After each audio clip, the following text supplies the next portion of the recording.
He looked like a ghost from the mountains, wild hair hanging past his shoulders, clothes patched with scraps of leather and cloth. But when 5 desperate souls appeared at his door that stormy night, begging in a language he didn't understand, Marcus Stone would discover that isolation wasn't the sanctuary he thought it was. The wind howled through the pine trees surrounding his cabin, rattling the wooden shutters he'd built with his own hands. Marcus sat by the stone fireplace, mending a torn boot with careful stitches. 3 years had passed since he'd spoken to another human being. 3 years since he'd chosen this remote valley, miles from the nearest settlement, to escape the weight of memories that had crushed him in town. The knock came like thunder against his door. Marcus froze, needle halfway through the leather. Nobody came up here. The trail to his cabin was barely visible, winding through dense forest and rocky slopes that would challenge even experienced mountain men. He'd built this place to be forgotten, hidden from the world that had taken everything from him. The knocking came again, more urgent this time. Multiple hands pounding against the thick wooden door. Through the storm, he heard voices speaking rapidly in a language that sounded like water flowing over stones. Fear laced every syllable. Marcus stood slowly, his muscles stiff from years of careful solitary movements. He hadn't held a conversation in so long that he wondered if his voice would even work properly. The voices outside grew more desperate, rising above the wind. Children were crying. He approached the door with the caution of a man who'd learned to trust nothing and no one. His rifle stood propped against the wall nearby, loaded and ready. But as he pressed his ear to the door, he heard something that made his chest tighten with an emotion he'd tried to bury. A woman was pleading. The tone was universal, cutting through language barriers like a knife through cloth. She was begging for help, for mercy, for something only he could provide in this isolated corner of the world. Marcus's hand hovered over the heavy wooden bar that secured his door. For 3 years, this barrier had protected him from the outside world and all its painful reminders. Opening it would mean letting people into the sanctuary he'd built with sweat and determination. But the crying of children carried on the wind, and the woman's voice broke with exhaustion and desperation. His fingers closed around the bar. Whatever was happening outside his door was bigger than his need for solitude. These people had climbed through treacherous mountain paths in a storm to reach his cabin. They hadn't come here by accident. As he lifted the bar, Marcus Stone had no idea that the next few minutes would shatter the careful isolation he'd built around his broken heart, and he couldn't know that 5 strangers would force him to choose between the safety of his loneliness and something far more dangerous: the simple act of opening his door to help. The door swung open, and Marcus found himself face to face with 5 of the most desperate people he'd ever seen. Rain poured down their faces, mixing with tears and exhaustion. Their clothes were torn and muddy, hanging like rags from their thin frames. The woman in front clutched a small child against her chest, both of them shivering violently in the mountain cold. Behind her stood 4 others, 2 men and 2 more women, all looking like they'd been running for days. Their eyes darted past Marcus into the warm glow of his cabin, then back to his weathered face with a mixture of hope and terror. The woman with the child stepped forward and spoke in rapid Chinese, her voice breaking with emotion. She gestured to the child, then to the others behind her, then pressed her hands together in the universal gesture of prayer. Marcus didn't understand her words, but her meaning was crystal clear. "Please help us. We're dying out here." Marcus looked past them into the darkness, scanning the tree line for any signs of pursuit. These people were running from something, and whatever it was had driven them to climb into these unforgiving mountains during a storm. His instincts, honed by years of solitary survival, told him that helping them might bring danger to his doorstep. But the child in the woman's arms couldn't have been more than 3 years old. Its lips were blue with cold, and its eyes were closed in exhaustion. In this weather, exposure would kill them all within hours. "Come in," Marcus said, his voice rough from disuse. He stepped aside and gestured into the cabin. They rushed past him like water through a broken dam, bringing with them the smell of rain and fear. The woman with the child collapsed near his fireplace, unwrapping the small bundle of wet clothes to reveal a little girl who was barely breathing. The others huddled together, their eyes wide as they took in the sparse but warm interior of Marcus's refuge. One of the men, older than the rest with streaks of gray in his black hair, approached Marcus with careful, respectful steps. He bowed deeply, then spoke in broken English. "Thank you. Thank you for mercy." Marcus nodded curtly and moved to his supply shelves. He pulled down thick wool blankets, dried meat, and a tin of precious coffee. As he distributed the blankets, he watched these strangers transform his carefully ordered solitude into something chaotic and alive. Their grateful murmurs filled the silence he'd grown accustomed to over 3 years. The woman by the fire had managed to warm the child, who was now crying softly, a sound that meant life returning to her small body. The sound hit Marcus like a physical blow, awakening memories he'd spent years trying to silence. As he prepared hot food for his unexpected guests, one thought echoed in his mind with growing certainty. These people hadn't just found his cabin by accident. They'd been guided here by someone who knew exactly where he lived, someone who knew his secret. The older man, who had thanked him, introduced himself as Chen Wei, speaking carefully in the broken English he'd learned working in mining camps. Through halting conversation and gestures, Marcus began to piece together their story. They were refugees from a Chinese settlement that had been burned to the ground by men claiming the land for themselves. "Bad men come with fire," Chen explained, his weathered hands shaking as he held a cup of hot coffee. "Say we no belong, say leave or die, we run in night." The woman with the child was Chen's daughter, Li Mei. Her husband had stayed behind to help others escape and hadn't been seen since. The little girl named Xiao was Chen's granddaughter. The other two were neighbors who had fled together, carrying nothing but the clothes on their backs. As Marcus listened, a cold realization settled in his stomach. These weren't random travelers who had stumbled onto his mountain. Someone had directed them here, told them exactly how to find his hidden cabin. But who knew about this place? Who would send desperate refugees to his door? "Who told you about this cabin?" Marcus asked, setting down his own cup with deliberate care. Chen's eyes flickered with something that might have been guilt. He spoke quickly to the others in Chinese, and Marcus caught the tension in their voices. Whatever they were discussing, it involved him. "Old man in town," Chen finally said. "He say mountain man help people. Say follow creek to big rocks, then up to where trees grow thick. He say you understand running away." Marcus's blood turned to ice. Only one person knew those specific directions to his cabin. Only one person knew why he'd fled to these mountains 3 years ago, carrying guilt that ate at him like acid. Dr. Harrison, the only man in Riverside who knew the whole truth about what had happened to his family. "What did this old man look like?" Marcus demanded, his voice sharper than he intended. Before Chen could answer, a sound cut through the storm that made everyone in the cabin freeze. Dogs barking in the distance, growing closer. These weren't the howls of wild animals hunting for food. These were tracking hounds following a scent trail that led directly to Marcus's door. Li Mei pulled her daughter closer, her eyes wide with terror. The other refugees began speaking rapidly in Chinese, their voices rising with panic. Chen stood up, his face grim with the knowledge of what those barking dogs meant. "They find us," he whispered. "Bad men with guns. They follow us here." Marcus moved to the window and peered through a gap in the shutters. Torchlight flickered between the trees below, maybe half a mile down the mountain. At least 6 men on horseback, probably more behind them. They were moving slowly but steadily up the steep trail, letting their dogs guide them through the darkness. His mind raced through possibilities. These people had brought death to his doorstep, but turning them out into the storm would be murder. The children wouldn't survive an hour in this weather. But staying meant fighting, and fighting meant revealing himself to men who might recognize him. 3 years of carefully maintained anonymity hung in the balance. As the barking grew louder, Marcus realized that Dr. Harrison hadn't just sent these refugees to him for shelter. The old doctor had set something in motion that would force Marcus to choose between his hidden life and something much more dangerous. The chance to finally do something right. Marcus turned from the window and looked at the 5 frightened faces staring back at him. The firelight flickered across their features, highlighting the exhaustion and fear that had driven them up this mountain. Outside, the dogs were getting closer, their barking echoing off the rocky slopes like thunder. "Listen to me carefully," Marcus said, his voice steady despite the chaos building in his chest. "There's a root cellar behind this cabin, dug into the hillside. It's hidden under a pile of firewood. You can fit all 5 people in there if you squeeze tight." Chen translated quickly to the others. Li Mei clutched her daughter tighter, her eyes darting between Marcus and the door, where death was approaching through the storm. "What about you?" Chen asked. Marcus was already moving to his gun rack, checking the loads in his rifle and the old Colt revolver he hadn't touched in months. "I'm going to buy you time to get hidden. When they get here, I'll tell them I haven't seen anyone."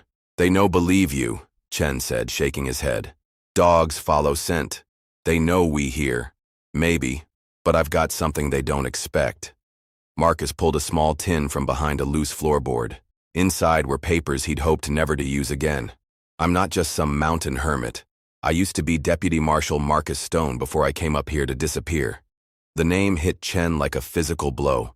Even in the Chinese settlements, people had heard stories about Marcus Stone, the lawman who'd tracked down the Morrison gang single-handed, who'd cleaned up 3 towns before vanishing without explanation. "Why you leave?" Chen asked quietly. Marcus's jaw tightened.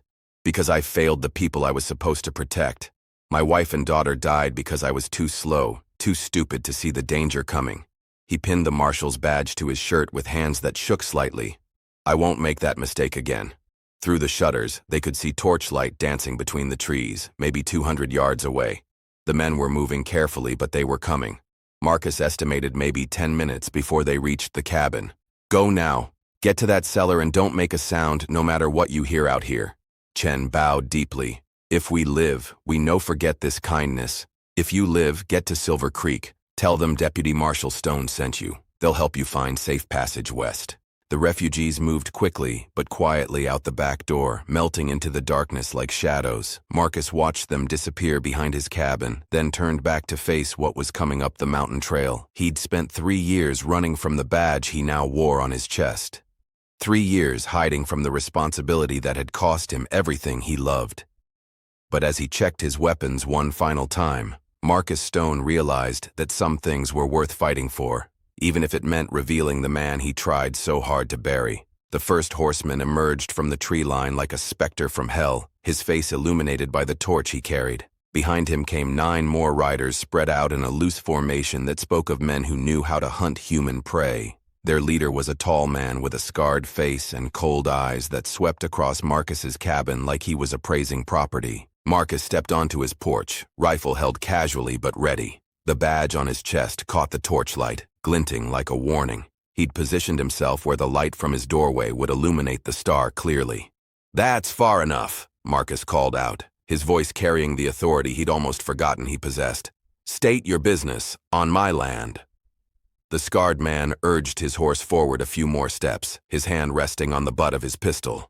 "Name's Blake Turner. We're tracking some Chinese criminals who stole property from their betters. Our dogs led us right to your door." "Your dogs are mistaken," Marcus replied. "I've been alone up here for years. Ask anyone in Riverside." Turner smiled, but there was no warmth in it. "Maybe so, but you won't mind if we take a look around, will you? Just to satisfy our curiosity." "Actually, I would mind. This is private property, and you're trespassing." One of the other riders, a younger man with nervous energy, leaned forward in his saddle. "We got rights to pursue criminals, mister. They burned down a settlement and murdered good white folks." Marcus studied the faces around him, reading the lies in their expressions like words on a page. These weren't lawmen pursuing justice. These were the kind of men who used fear and violence to take what they wanted, hiding behind false authority to justify their actions. "You boys got any papers showing you're legally deputized?" Marcus asked, his voice deceptively calm. Turner's smile turned ugly. "Don't need papers to deal with thieves and murderers. Now step aside, old man, before this gets unpleasant." "Funny thing about that," Marcus said, letting his rifle shift slightly in his hands. "I actually do have papers. Been carrying this badge for 12 years, and I'm pretty sure my authority supersedes whatever you boys think you have." The mention of the badge caused a ripple of uncertainty through the group. Several of the men exchanged glances, clearly recognizing the implications of threatening a federal marshal. But Turner held his ground, his scarred face twisting with anger. "Marshal or not, you're harboring criminals. That makes you an accessory. To what crime exactly? Seems to me the only crime being committed here is 10 armed men threatening a federal officer on his own property." The standoff stretched tight as a bowstring. Marcus could feel the weight of eyes watching from the darkness, could sense the fear radiating from the hidden cellar where 5 lives hung in the balance. His finger found the trigger of his rifle, muscle memory taking over after 3 years of trying to forget. "Tell you what," Marcus said, taking a step forward. "You boys turn around and ride back down this mountain, and I'll forget I saw you up here making threats. Otherwise, I'll be obliged to arrest the lot of you for intimidating a federal marshal." Turner's hand moved toward his gun, and Marcus felt time slow to a crawl. The next few seconds would determine whether 5 innocent people lived or died, whether his 3 years of hiding had been for nothing. In the flickering torchlight, Deputy Marshal Marcus Stone prepared to discover if he still had what it took to protect the people who needed him most. Turner's hand froze halfway to his gun as recognition dawned in his cold eyes. "Stone," he whispered, the name carrying weight like a stone dropped in still water. "Marcus Stone. Thought you were dead." "Disappointed?" Marcus asked, his rifle now pointed directly at Turner's chest. The other riders shifted nervously in their saddles. Even hardened men had heard stories about the marshal who'd taken down the Morrison gang in a shootout that left 6 outlaws dead and the town of Pine Ridge free from terror, but they'd also heard he'd vanished 3 years ago after some tragedy involving his family. "You disappeared after your wife and girl got killed," Turner said, his voice taking on a calculating tone. "Word was, you went crazy with grief. Started drinking, lost your edge. That's why you're hiding up here like some broken-down hermit." The words hit Marcus like physical blows, each one designed to cut deep. His jaw tightened, but his hands remained steady on his weapon. "Maybe so, but a broken-down marshal is still a marshal, and you're still trespassing." One of the younger riders couldn't contain himself any longer. "He's bluffing, Blake. Look at him. He's been living like an animal up here. Probably hasn't fired that rifle in years." Marcus's eyes shifted to the young man. "Want to test that theory, son?" The deadly calm in his voice made the rider swallow hard and look away. But Turner wasn't finished playing his game. "Here's what I think happened, Stone. I think those Chinese criminals found your little hideout and convinced you to help them. Maybe they offered you money. Maybe they just played on your guilt about failing your own family. Either way, you're protecting murderers." "The only murderers I see are the 10 men who burned innocent people out of their homes," Marcus replied. "You want to tell me that wasn't you and your boys?" Turner's mask slipped for just a moment, revealing the cruel satisfaction underneath. "Those people were squatting on land that belongs to the railroad. We were just clearing them out, legal and proper. By burning them out in the middle of the night, by any means necessary." The admission hung in the air between them like smoke from a gun barrel. Marcus felt the familiar cold anger that had once made him one of the most feared lawmen in the territory. These men had destroyed an entire settlement, scattered families to the wind, and now they were hunting the survivors like animals. "You just confessed to multiple crimes in front of a federal marshal," Marcus said quietly. "I'd say that makes this real simple." Turner realized his mistake too late.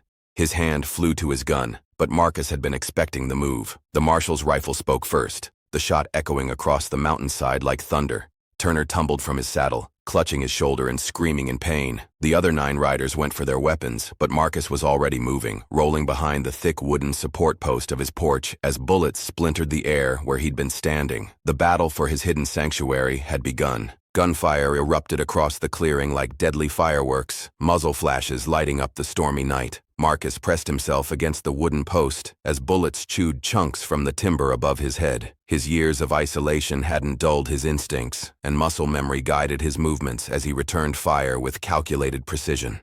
2 of the riders were trying to circle around behind the cabin where the refugees were hidden. Marcus couldn't let them get that far. He broke from cover, sprinting toward a stack of firewood that would give him a better angle. A bullet whined past his ear, close enough to feel the heat.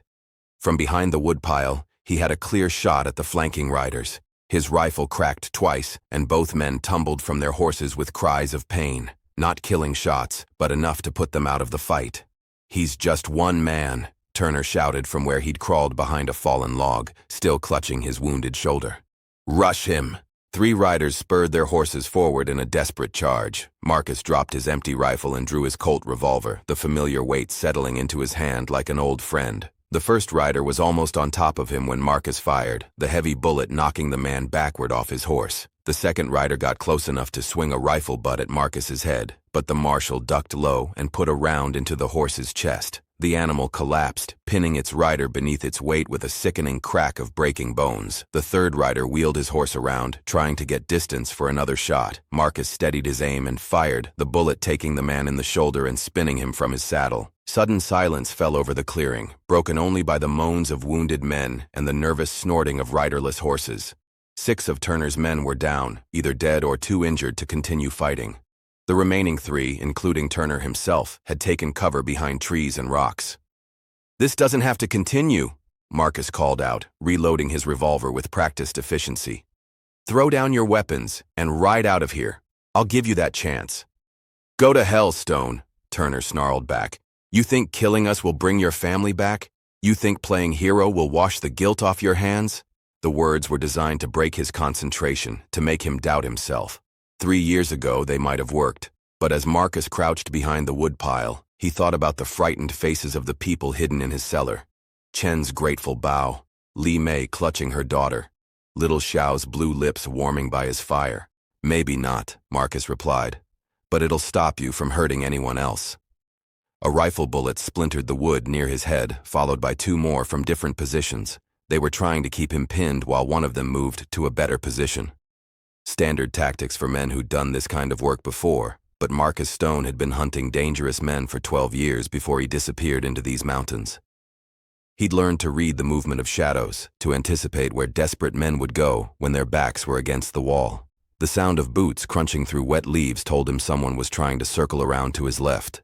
Marcus smiled grimly and began to move through the darkness, becoming the hunter instead of the hunted. It was time to finish this fight and discover whether 3 years of hiding had cost him the skills that had once made him legendary. Marcus moved through the darkness like a ghost, his feet finding purchase on familiar ground while his enemies stumbled through terrain they didn't know. The man trying to flank him never saw the marshal coming until cold steel pressed against his neck. "Drop your weapon," Marcus whispered. The rifle clattered to the wet ground. Marcus used the man as a shield while he called out to the remaining 2 fighters. "It's over, Turner. Your boys are down, and I've got your friend here with a gun to his head. Time to make a choice." "You won't kill an unarmed prisoner," Turner called back, but uncertainty had crept into his voice. "3 years ago, you'd have been right," Marcus replied. "But I've learned that sometimes good men have to do hard things to protect innocent people." The truth in his words carried across the clearing like a death sentence. These men had burned families out of their homes, hunted refugees through mountain storms, and threatened to murder anyone who stood in their way. They'd forfeited any claim to mercy. "Last chance," Marcus said. "Ride away now, or I'll hunt down every last one of you." A long moment passed. Then Turner's voice came from the darkness, defeated and bitter. "You win this round, Stone. But those Chinese will never be safe. There's too much money at stake.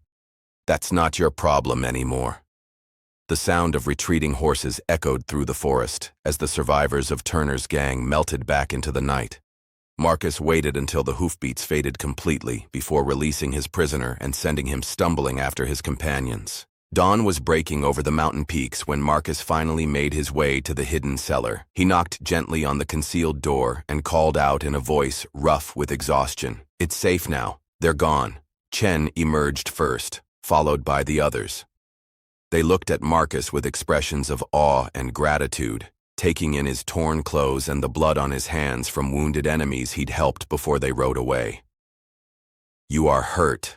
Li Mei asked, seeing him favor his left arm where a bullet had grazed him. "I'll live," Marcus said, "but you can't stay here. They'll be back with more men." "Where we go?" Chen asked. Marcus looked out over the valley where the sun was painting the mountainsides gold and realized his 3 years of hiding were over. He couldn't protect these people from his remote cabin, couldn't fight an entire railroad company from the shadows. "Silver Creek," he said, pinning his badge more securely to his shirt. "I'll escort you there personally. Make sure you get safe passage west."